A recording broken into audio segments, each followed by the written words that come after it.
샬롬, 하나님의 평강이 여러분의 삶에 가득하시길 바랍니다. 여러분은 여러분들을 꾸며주는 형용사, 설명해주는 부사, 이런 것들을 뭘 갖길 원합니까?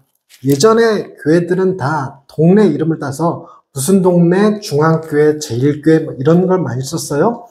그랬는데 어느 순간 그 사회가 문화적으로 세련되어지다 보니까 기쁨이 넘치는 무슨 교회, 사랑이 충만한 무슨 교회, 이렇게 자꾸 형용사가 붙어요. 저희 교회도 예향교회입니다. 우리는 뭐가 붙었는지 혹시 아십니까?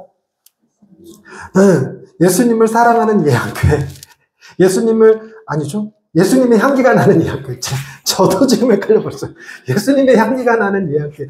제가 예수님의 향기가 나는 이 표현을 거의 써본 적이 없어요. 주보면 들어가 있는데, 저희는 예향교회죠. 그러니까 사람들도, 자기가 착한 전재훈, 듬직한 하경이 이런 거 좋아합니다. 제가 제 핸드폰에 우리 가족들의 전화번호를 적어놓고 거기다 형용사를 하나씩 붙여놨어요. 멋진 아들, 예쁜 딸, 사랑스러운 아내, 건강하시길 아버지, 어머니 뭐라고 적었는지 잊어버렸네. 이런 식으로 네, 적어는 형용사를 붙여놨습니다. 사람들이 그런 형용사가 뭐가 붙느냐에 따라서 다른데 제일 나쁜 건 그런 거 아닙니까? 나쁜 X, 개, 땡땡 이런 거 붙으면 정말 기분 나쁠 것 같아요. 근데 사람 이름으로 붙어서 기분 나쁜 거 있잖아요. 예전에 드라마 같은 거 보면 누구누구 같은 놈 이런 표현 썼다고 그러는데, 예전에 대통령, 우리 여자 대통령 있을 때 그 여자 대통령 이름으로 불렀다고 명예훼손이라고 고소고발하고 했던 기억도 납니다. 목사님들에게 있어서 최고의 칭찬, 누구를 빗대서 하는 말 중에 이런 게 있습니다. 기분이 좋은 건지 나쁜 건지. 목사님은 살아있는 부처님 같으세요. 이런 분들. 우리가 흔히 생각할 때, 굉장히 높여준다 그랬을 땐, 과거에 있었던 위대한 인물들을 갖다 붙여서 설명해 주는 게 많아요. 다윗 같은 왕, 엘리야 같은 선지자, 모세와 같은 지도자, 이런 표현을 쓰거든요. 그럼 그게 최고의 칭찬이죠. 근데 그거보다 더 큰 칭찬이 있을까? 쉽지 않습니다. 그거보다 더 큰 칭찬은 찾기 어렵죠. 여러분, 보통은 사람이 어떤 사람보다 뛰어날 수도 있고 어떤 자연보다 아름다울 수 있으나 이 모든 것을 지으시고 만드신 신에게, 하나님과 빗대어서 설명받기는 쉽지 않습니다. 그러니까 우리가 쉽게 좀처럼 다윗 같은 왕은 이렇게 마음에 와닿고, 빌 게이츠 같은 지혜로운 청년 이런 표현 들으면 참 와닿지만, 하나님의 아들 이래버리면 이게 너무 격차가 커서, 이 초격차니까, 초격차. 너무 격차가 커서, 그걸 이렇게, 다윗 같은 왕, 이런 칭찬으로 받아들이기가 쉽지 않아요. 그런 느낌으로 받아들이기가 쉽지 않습니다. 우리가 진짜로 그런 일을 하든 못하든, 내 눈에는 멋지고 내 눈에는 예쁘니까 멋진 애들, 예쁜 딸 했단 말이죠. 그것처럼 나를 사랑하는 누군가가 나에게 해서 최고의 칭찬을 베풀어주면서 불러주기를, 너는 하나님의 자녀야, 하나님의 아들이야, 하나님의 딸이야 라고 불러준다는 거, 하늘나라의 상속자야 이렇게 불러준다는 거 굉장한 기쁨인 것 같아요. 그런데 성경을 읽다 보면 제가 정말 좋아하는 표현들이 몇 가지가 있는데, 시냇가에 심은 나무, 예수님은 포도나무, 우리는 그의 가지, 이런 표현들도 참 좋아합니다. 그런데 특별한 거 하나가 있는데, 그게 뭐냐면 성전이라는 단어를 참 좋아해요. 성전. 주님이 우리를 성전 삼아주시고, 성령님이 우리를 거룩한 성전이 되게 하시고, 이런 표현들이 있거든요. 우리가 주님 안에서 하나의 성전으로 지어져 간다, 이런 표현들을 씁니다. 그때 이 성전이란 말의 표현을 두고 학자들이 조금씩 다른 견해를 내놓는데, 이 성전이 말 그대로 눈에 보이는 건물, 헤롯이 지은 가장 아름답다는 이스라엘 성전, 그와 같은 걸 의미하는 것일 수도 있고, 또 많은 대다수의 신학자들이 얘기하듯이 우리의 공동체, 예수를 주로 고백하고 함께 신앙생활하면서 예배하는 공동체를 교회다, 성전이다 부르기도 하고, 각 사람, 주님을 그 마음의 주인으로 모신 사람들을 성전이다 이렇게 부르기도 합니다. 그런데 이 성전에 대한 개념이 우리가 약간만 수정하면 놀라운 경험을 할 수가 있는데, 여러분, 구약에 나오는 성전은요, 성막에서부터 이스라엘 백성들이 출애굽해서 광야를 지날 때 하나님께서 말씀하여 주신 방법대로 그 재료와 길이와 폭을 다 짜서 하나님이 그려준 설계도대로 성막을 짓고 그 성막과 함께 40년을 광야 생활을 했거든요. 그리고 나서 다윗이 그 성전을 준비하고 솔로몬이 성전을 짓고 이런 식으로 해서 그 성전을 중심으로 이스라엘이 살았어요. 그래서 그 성전 중심 국가였고 성전은 하나님이 거하시는 장소로 알려졌으며 그 성전이 이스라엘 사람들의 정체성을 지지해 주는 거였습니다. 그래서 헤롯이 이스라엘 백성들을 다스릴 때 한쪽에는 채찍을, 한쪽에는 당근을 들어서 자기에게 대드는 사람들을 무차별하게, 무자비하게 다 죽여버려요. 굉장한 살육을 자행했습니다. 그리고 또 한쪽에 당근 정책으로 뭘 썼냐면 아름다운 성전을 지어준 거예요. 얼마나 오랫동안 지었는가? 아직 예수님이 활동하시던 이 당시에도 완성되지 않았어요. 완공되지 않았어요. 몇 년 동안 공사했는데도 완공되지 않았느냐? 46년 동안 지었는데도 완공되지 않았습니다. 역사를 살펴보면요. BC 19년서부터 짓기 시작해서 AD 70년에 완공을 눈앞에 두고 무너졌대요. 티투스 장군이 로마에서 쳐들어와서 이스라엘 사람을 해방해서 그 소문 있잖아요. 예루살렘 성전에는 돌과 돌 사이에 금이 발라져 있다. 이 소문 때문에 돌 위에 돌 하나 남지 않고 다 뜯어버린 거예요. 그 금태 갈라고. 근데 금이 없었다 그래요. 혹시 금이 있을지도 모른다는 생각이 드니까 돌과 돌이 겹쳐있는 꼴을 못 봐요. 그것까지 다 뜯어보는 거죠. 그래서 돌 위에 돌 하나 남지 않고 다 무너지는 그런 일이 있었습니다. 근데 그때 무너질 당시만 해도 완공된 게 아니라고 하는 얘기가 있으니까 굉장히 오랫동안 지었고요. 굉장히 아름다운 건축물이었습니다. 당시에 3대 건축물 중에 하나였고 사람들이 그걸 보기 위해서 관광을 올 정도로 성지순례를 올 정도로 대단히 아름다운 건물이었다고 그래요. 그런데 그 건물이 가지는 의미가 뭐냐면 그게 이스라엘 사람들의 자기 정체성과 같고 민족성과 같기 때문에 그래 이 성전이 있는 한 우리는 흔들리지 않는다 이런 생각을 갖는 거였습니다. 그런데 이 단순히 성전을 주신 하나님의 구약의 메시지들은요, 그 성전을 통해서 내가 너희와 함께 있겠다 하는 정도로 끝나는 것이 아니라 가장 완벽한 성전, 완전한 성전이신 메시아를 예표하는 증거로다가 성전을 주셨거든요. 그래서 성전, 성막, 그 안에 그 언약궤, 그 언약궤를 덮는 각종 장식들, 이 모든 것들이 다 예수 그리스도를 예표하는 것입니다. 그러니까 하나의 성전은 그림자에 불과했죠. 그림자. 완전하신 성전 예수님을 나타내는 것입니다. 그런데 문제는 이런 겁니다. 예수님이 완전한 성전 되시면 그 이후에 성전이 더 필요할까요? 필요하지 않을까요? 필요하지 않죠. 가장 완전하고 완벽한 성전이 계시니까 또 다른 성전이 필요한 건 아닙니다. 근데 예수님께서 그럽니다. 예수님께서 완벽한 성전이 되시고 우리에게도 성전이라 말씀하시는 것은 그럼 그 성전과 이 성전은 어떻게 다를까? 요 미묘한 차이 있죠. 완벽하게 끝난 거 아니냐? 그럼 그 이후의 성전은 뭐냐? 근데 이 성전을 두고 쓰는 표현 중에 제가 좋아하는 표현입니다. 여러 학설들이 있는데요. 여러분, 예수님 당시에 그 시절에 가장 고귀한 단어가 뭘까? 가장 가치 있는 단어가 뭘까? 아마도 로마 황제쯤 될 거예요. 그래서 너는 황제와 같은 사람, 황제의 대를 이을 사람 이런 말 들으면 진짜로 황제의 대를 잇든가 죽든가 둘 중에 하나 될 정도로 그 황제인데 그 황제보다도 높았던 단어가 있었으니 그게 바로 성전이었어요. 황제보다도 높았던 단어. 황제보다도. 그러니까 황제도 전쟁을 치르러 가기 전에 반드시 성전에 들어가서 제사를 지내야 했고, 전쟁에서 이기고 돌아오면 또 성전에 들러서 먼저 제사하고 나와야만 했었어요.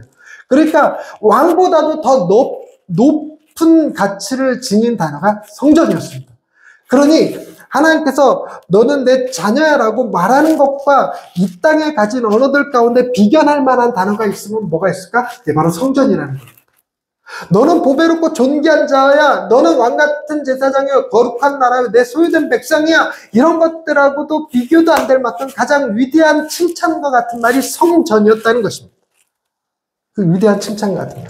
여러분, 그래서 하나님이 우리를 성전 삼으셨다. 우리 각 사람이 성전이 되게 하셨다. 성령이 우리 안에 들어와서 성전이 되셨다. 실제로 이 안에서 예배가 이루어져서 성전일 수도 있고, 그러나 그것 말고도 다른 의미로는 너는 그만큼 귀하고 소중한 존재야. 위대한 존재라고 얘기해 준다는 겁니다.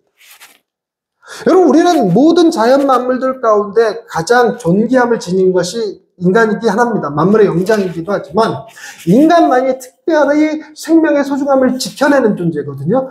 천부의 인권, 하나님께서 주신 위대한 권리, 인간의 권리라는 게 있어서 결코 인간은 총에 맞아서 쓰레기더미에 떠 버려지지 않을 수 있는 유일한 존재. 다리 하나가 없든 팔 하나가 없든 인간의 그 존엄성이 훼손되지 않는 유일한 존재. 그런데도 불구하고 이 시대는 어떻죠? 그 인간됨이요 너무 곤두박질 쳤어요. 사람을 나누죠. 금수저, 흑수저. 또 밑에 뭐 있던데? 흑수저 밑에 플라스틱 수저도 있나? 일회용 수저도 있고 뭐 그렇던데. 그렇게 등급을 나누기도 하고. 저희 애들은 그런 거 없었지만, TV 보니까 고등학생들이 입는 그 패딩, 그거 가지고 뭐 등급을 나눈다는 얘기도 있고요.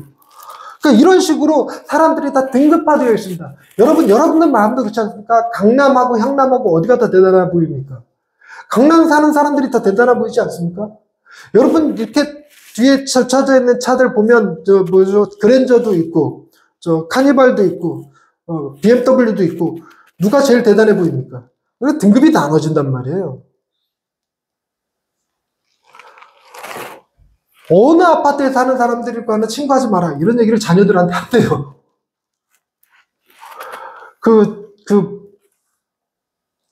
지금 생각이 가물가물한 무슨 거지? 그 아파트를 기준으로 무슨 거지라고 하는 게 있대요. 공공임대 아파트 사는 사람들을 보고 하는 표현이 있던데. 그런 거지도 있고. 뭐죠? 외국에 나가보지 않은 개근거지. 개근거지가 있대요. 얼마나 착실하게 학교를 다녔는지 그걸 다 거지라고. 오죽이나 갈 데 없으면 학교 갔겠냐고. 사람이 심리적으로 그렇게 나뉩니다. 여러분, 우리는 다 똑같이 대한다 하더라도요, 여러분, 이 동네에서 만나는 백인과 흑인에 대해서 우리 느낌이 달라요. 잘 차려입은 외국인과 노동자, 복 입고 있는 외노자 분위기에 나오는 사람들과 또 달라요. 흑인하고 또 동남아 사람 대하는 느낌이 또 다르고. 우리가 그렇습니다. 단순히 돈 몇 푼의 사람이 가치 하락이 돼요. 요즘은 사람들을 어떤 가치로 평가하기보다 얼마짜리로 평가합니다. 하루 노동력 얼마짜리, 연봉 얼마짜리. 그래서 인간을 가치가 아니라 값어치로 평가하는 시대가 됐어요. 애들이 공부하는 이유가 뭡니까? 자신의 가치를 높이려는 것이 아니라 자신의 값어치를 높이려고 하잖아요. 이 사람이 이렇게 돼버렸어요. 가치 추구 방향으로 나가면 모두가 다 똑같은 하나님의 거룩한 사람들이지만, 이 땅에서 가장 존귀한 자요 만물의 영장이지만, 값어치로 나가는 순간 사람은 달라집니다. 그런 우리에게 세상이 주는 메시지를 들을 것이냐, 하나님이 주는 메시지를 받을 것이냐의 양자택일의 문제가 있는 겁니다. 여러분은 이생망이라고 하는 세상의 표현을 들으시겠습니까? 하나님의 자녀 혹은 위대한 성전이란 말을 들으시겠습니까? 위대한 성전, 하나님의 자녀, 두말할 것 없이 그거죠. 그런데 이게 격차가 너무 크고 이건 너무 가깝게. 그래서 이거는 잘 안 잡히는 것 같고 저거는 맨날 나를 수시로 공격하는 것 같고, 이런 생각에 빠져들어요. 그런 우리에게 우리의 힘은 연약합니다. 그래서 세상에서 말하는 모든 것을 다 끊어버리고 하나님이 주시는 놀라운 가치, 성전, 하나님의 자녀됨을 취하는 것, 그게 쉬운 일은 아니에요. 우리의 힘만으로는 부족합니다. 그래서 뭐가 필요하냐? 성령님이 우리 안에 오셔서 친히 우리를 설득해 주셔야 돼요. 넌 귀하단다. 너는 소중하단다. 너는 하나님의 자녀란다. 너는 성전이란다. 끊임없이 성령님이 우리 안에 설득해 주셔야 됩니다. 그런데 또 다른 문제는 성령님이 설득해 주신다고 해서 근거 없이 우리가 그걸 받아들일 수 있느냐? 쉽지 않아요. 우리는요, 논리적인 구조가 세워지지 않으면 좀처럼 받아들이기 힘든 내구조를 가지고 있습니다. 그래서 여러분 보시기에 하영이, 하경이 누가 오빠고 누가 동생이고 누가 누나고 누가 동생이고 이 구별 가십니까? 여러분, 제가 누차 얘가 누나라고 얘기해주니까 누나인 줄 알지, 까딱 잘못하면 쟤 보면서 동생이랑 나눠 먹어 이 소리 한다고요. 우리 딸이 친구랑 같이 노래방, 코인 노래방 갔더니 민증 그 검사할 때 그러더래. 제 친구한테 혹시 옆에 있는 애는 따님이신가요? 얘는 익숙하니까 그렇다 치지만 걔는 뭡니까? 친구인데요. 그러는데.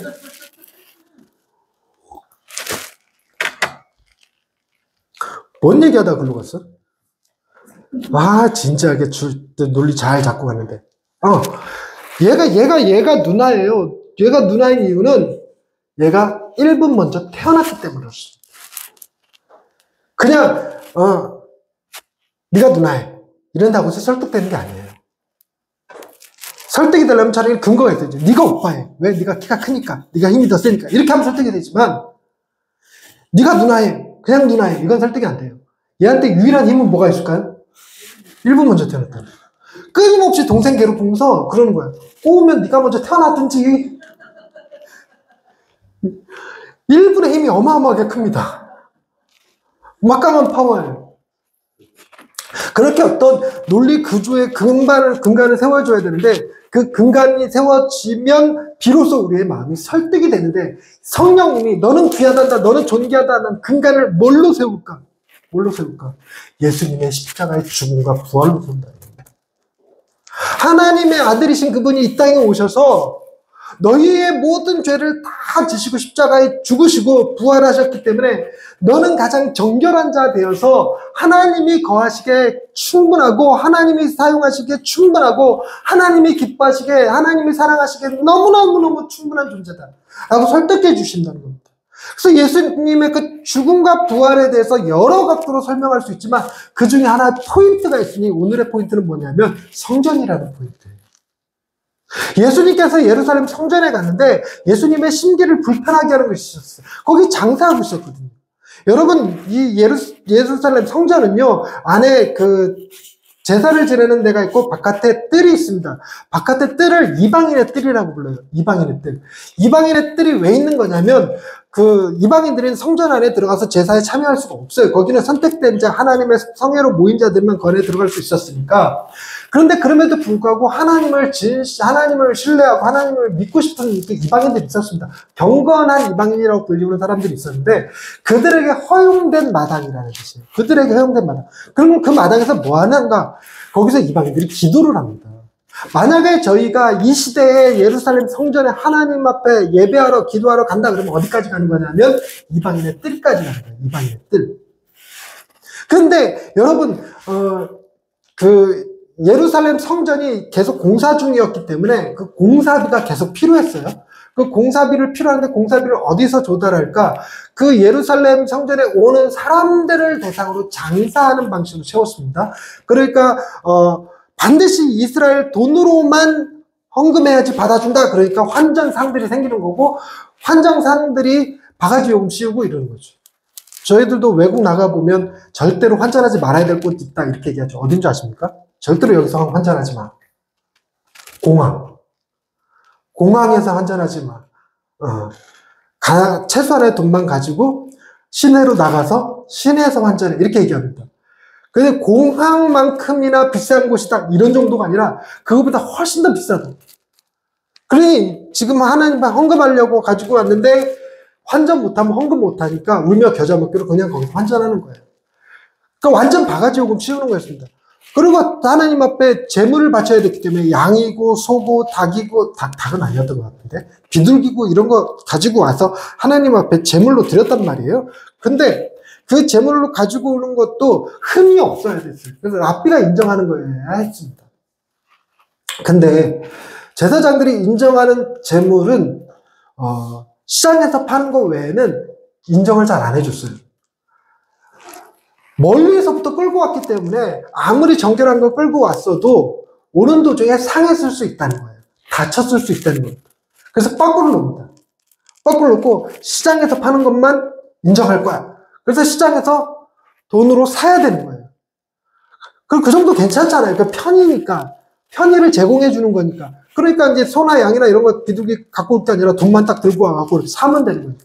근데 문제는 자기가 빡고 당했던 그 양이 버젓이 시장에 나와서 팔리는 거예요.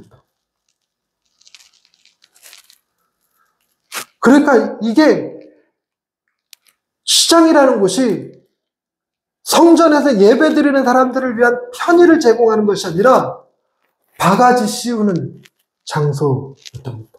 몇몇 사람들의 주머니를 채우는 강도의 구렬 같은 거였어요. 강도의 구렬. 우리 그런 말 하죠. 칼만 안 들었지 순 날강도라고. 딱 그런 느낌인 거죠. 그런데 더 큰 문제는 그런 것입니다.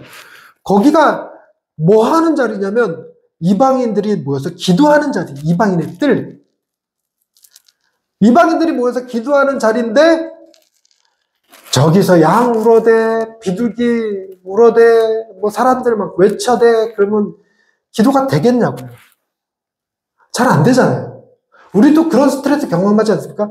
우리 교회에서 그런 분위기를 좀처럼 보기 힘든데 어쨌든 다른 교회 가보면요. 10시 50분 예배다 그러면 10시 40분이나 45분에 딱 와서 경건하게 기도하시는 분들 계셔요.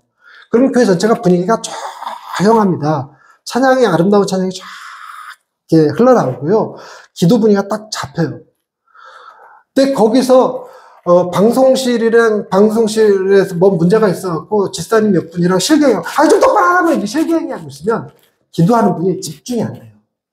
짜증이 납니다. 정말 좋은 마음으로 왔어도 짜증이 나요. 근데 장사하고 있으면 그게 집중이 되겠습니까? 제가 그걸 경험해 봤거든요. 제가 예루살렘 성전에 가봤는데, 예루살렘 성전 말고 예수님의 무덤교회라고 있어요. 예수님 무덤교회를 가는데, 그 코스에 비아 돌로로사, 그 예수님이 십자가를 지고 걸으셨던 그 길을 7코스를 따라서 걷게 돼 있어요. 그 코스를 비아 돌로로사를 걸을 때, 십자가를 밑에서 대여해 줍니다. 그럼 큰 십자가를 이렇게 들고 짊어지고 거기로 올라가요.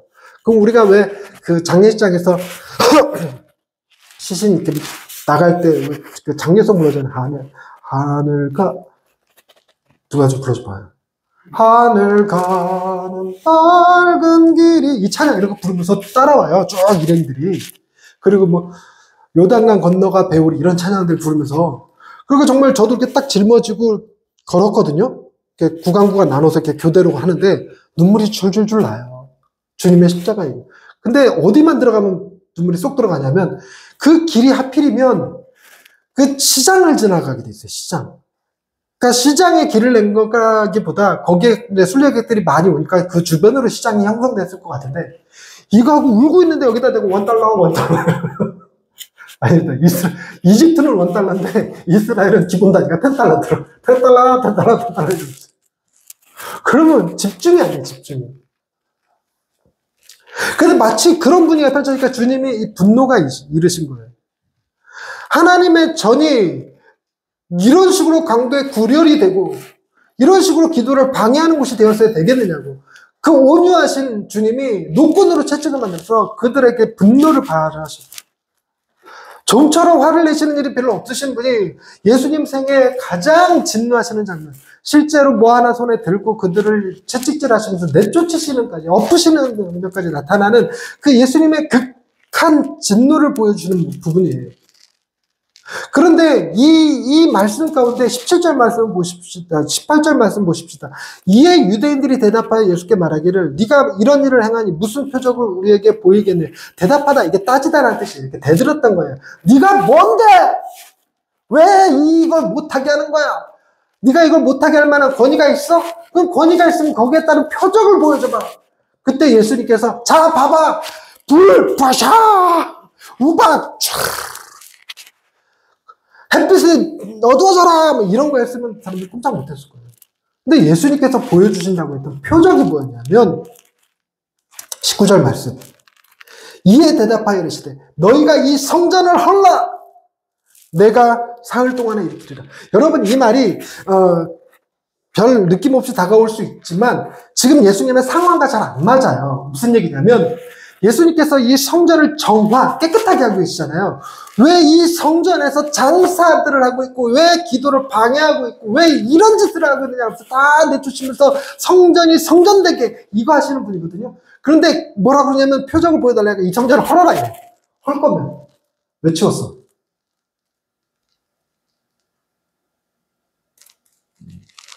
딱 그 느낌이죠. 헐 거면 왜 치워? 근데 주님은 헐어라. 할 수 있는 게 아닙니다. 가장 당대의 가장 아름다운 건물이기도 했고 굉장한 수입원이기도 했고 이스라엘 민족의 정체성을 드러내기도 했고 헤롯이 이스라엘을 당근으로 다스리던 수단이었고 이게 상징이었기 때문에 예수님께서 내가 너에게 표적 보여줄게. 표적. 그래 허물어. 내가 니들이 지은 거 이거 3일 안에 다시 세울게. 여러분 예수님의 표적을 보려면 뭐부터 했어야 될 거예요? 허무는 걸 해야 되잖아. 우리가 예수님 표적 보겠다고 그 예루살렘 성전을 허무는 거 할 수 있을까요? 못합니다. 유대인들이 지금 분노에 차서 네가 무슨 권세로 이래? 무슨 표적을 보여줄 거야? 이러고 있어도 예수님 표적을 보여주고 싶어도 못하는 거예요. 그들에게는 엄청난 우상이 그 안에 떡하니 자리 잡고 있는 거예요. 이 성전이 어떤 건데? 어떻게 지었는데? 이 성전을 짓기 위해서 지금 우리가 어떤 일을 하고 있는데 이걸 허르라고 못 허무는 겁니다. 그러니 예수님 표적을 보여주실 수 있는가? 그렇지 않죠. 그런데도 놀랍게도 여러분 이 말씀은 응하여진 말씀이라고 합니다. 허러라 내가 세우리라. 설명이 나오죠. 21절 22절 그러나 예수는 성전된 자기 육체를 가리켜 말씀하신 것이라. 죽은 자 가운데서 살아나신 후에야 제자들이 이 말씀하신 것을 기억하고 성경과 예수님이 하신 말씀을 믿었더라 이러고 얘기합니다. 여러분 그들은 이 성전을 헐라는 예수님의 말씀에 순종할 수가 없어요. 할 수가 없었어요. 어떤 이유에서든 그거 못 허물어요. 그러니까 이걸 허무는 대신 누구 죽여버렸냐면 예수를 죽여버렸어요. 이게 굉장한 아이러니예요. 가짜를 지키느라 진짜를 죽인 거예요. 가짜를 지키느라 진짜를 죽였어요.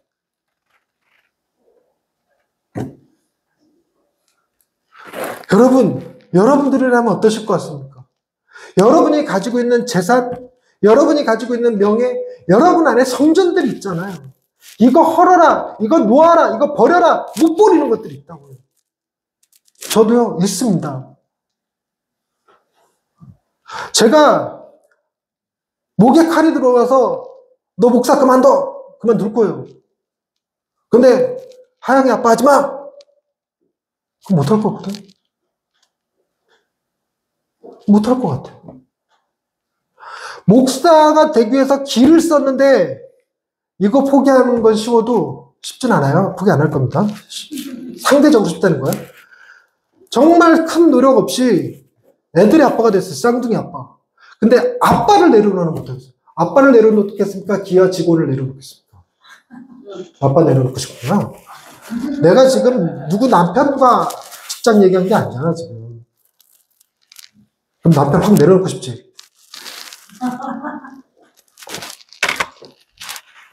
그렇게 우리 안에 있어요. 그게 어떤 사람들에겐 재산이고 돈입니다. 어떤 사람은 명예고 어떤 사람에겐 권력이죠. 못 내려놓습니다. 근데 우리가 잡고 있는 건 다 가짜라는 거예요. 그것이 우리의 정체성을, 우리의 가치를 높여줄 것 같으나 아니라는 겁니다. 우리 못 내려놔요. 그 성전 못 허뭅니다. 그 성전은 외국의 로마에서 강한 장군, 이 티투스 장군이나 와야 그 티투스 장군의 부하들이 금 캐려는 욕심이라도 있어야 무너지는 거거든요. 근데 예수님은 자기 자신의 성전을, 진짜 성전이셨던 그분을 자기를 허무시고 자기가 진정한 성전이신데 그 성전됨을 우리에게 주셨어요. 우리에도 가짜 성전이 이 안에 있습니다. 그러나 진짜를 주님 우리에게 주셨어요.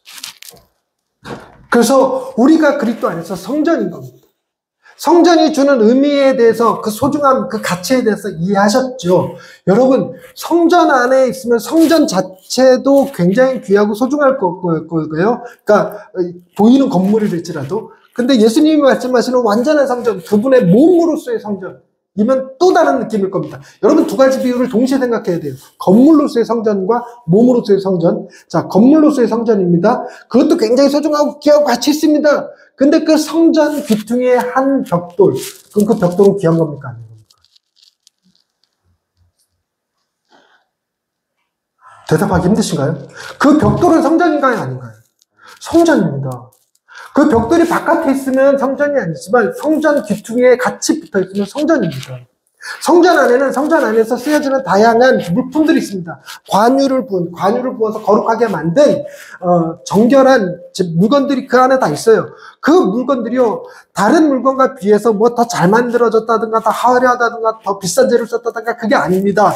단순히 그 성전 안에서 쓰는 물건으로 구별되어진 물건들이거든요. 그런 물건들은 귀할까요, 안 귀할까요? 귀합니다. 그 안에서 쓰여지는 피크라 할지라도. 내가 피크 예를 들려고 그랬더니 피크 어디 가고 없냐 이거? 피크 별거 아니어도 이 피크로는 주님을 찬양하는 데만 쓸 거야. 귀한 거예요. 귀한 거. 그와 동일하게 여러분, 건물로서의 성전 말고 그리스도의 몸, 주님이 자신의 몸을 가리켜 말씀하십니다. 우리가 그리스도의 몸, 그 주님을 머리로 한 그의 몸이 되어 가거든요. 그분의 지체가 되어 가는 거거든요. 그러면 여러분, 그분의 지체로서 손톱은 어떨까요? 귀한 거예요. 이 손톱이 어디 있느냐가 중요하죠. 주님의 몸에 붙어 있으면 주님이거든요. 우리의 가치가 다른 사람들 눈에 손톱 같고 다른 사람들 눈에 벽돌 한 장 같을지라도 내가 있는 곳은 주님 안에 있다. 그로 인해서 나는 그분의 성전이다. 그분 안에서 가장 존귀한 자다. 그게 주님이 우리에게 주는 메시지예요. 주님이 그 일을 위해서 당신의 생명을 십자가에 내어놓으셨어요. 성령님이 우리 안에서 넌 귀해, 넌 소중해, 넌 하나님의 자녀야, 너는 위대한 성전이야 라고 말씀하실 때 그 근거가 너를 위하여 예수님께서 십자가에 달려 죽으셨잖아요. 주님의 값진 희생을 치르고 얻지 못할 게 무엇이며 주님의 값진 희생을 치르고 해결되지 못할 죄의 문제가 뭐가 있으며 하나님께서 뜻을 정하시기만 해도 뭐든지 하실 수 있는데 당신의 자녀의 생명을 내걸고 하시는 그 일이 실패하겠느냐. 너는 하나님이 기뻐하시는 자라. 너는 하나님이 사랑한다. 너는 성전이니라. 주님과 함께. 그게 오늘의 메시지. 예수님이 십자가에 달려 죽으시는 건 당신의 영광을 드러내시기 위한 게 아니죠. 당신이 얼마나 위대한 일을 할 수 있는가를 드러내는 게 아니죠. 가짜 성전에 매여 살아가는 우리에게 우리를 진짜 성전이 되게 해주시기 위하여 그 진짜의 위대함과 그 진짜의 소중함을 우리에게 보여주시기 위하여 주님이 그 십자가의 길을 가시는 거예요. 가장 완전하신 성전이신 자신의 육체를 허무시려 우리를 살리시려 우리를 위대한 성전이 되게 하려 그 길을 걸어가신 겁니다. 여러분들은 하나님 앞에서 가장 존귀하고 보배롭고 소중한 하나님의 자녀일 뿐만 아니라 이 땅에서도 하나님이 세우신 가장 소중하고 위대한 성전이심을 믿으시기 바랍니다. 하나님은 여러분을 귀하게 보고 계십니다. 기도하십시다. 하나님, 할 줄 아는 거, 소유한 거, 이런 것들로만 보면 참 별 볼 일 없다, 부족하다 싶은 사람들이지만 하나님의 눈으로 보면 예수 그리스도의 피로 값주고 산 가장 소중한 존재요. 하나님이 친히 우리 안에 거하시며 성전이 되어주시는, 성전이 되게 하시는 놀라운 자녀들임을 기억합니다.